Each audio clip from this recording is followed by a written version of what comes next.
तर लक्ष्मण हाके यांनी 7 दिवसांमध्ये अजित पवार यांची माफी मागावी, तर लेखी माफी न मागितल्यास न्यायालयात खेचू असा इशारा देण्यात आलेला आहे।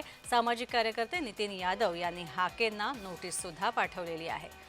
लक्ष्मण हाके यांनी उपमुख्यमंत्री अजित पवार यांच्या संदर्भात आक्षेपार्ह विधान केलं होतं, वक्तव्य केलं होतं आणि त्यानंतर राष्ट्रवादी काँग्रेसचे कार्यकर्ते पेटून उठलेले आहेत। नवनाथ बोरकर आमचे प्रतिनिधी आमच्यासोबत आहेत। नवनाथ, काय अधिक माहिती आहे, काय अपडेट्स?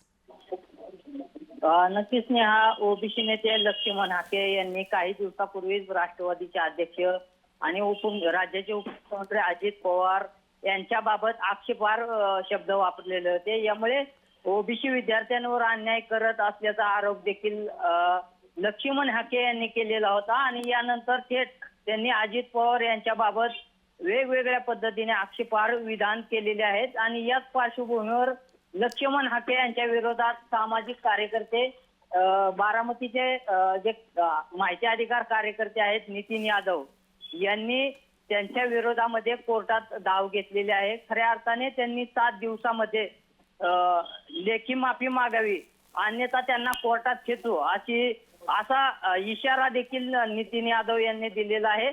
आणि आता कायदेतज्ञ ॲडव्होकेट संतनू माळशिकारे यांच्या माध्यमातून त्यांच्या लक्ष्मण हाके यांना नोटीस देखील बजावण्यात आलेली आहे। यामुळे आता लक्ष्मण हाके यांनी 7 दिवसात माफी मागावी, अन्यथा त्यांना कोर्टात खेचू असा धन्यवाद नवनाथ या इशारा सगळ्या देखील आता अपडेट्सबद्दल।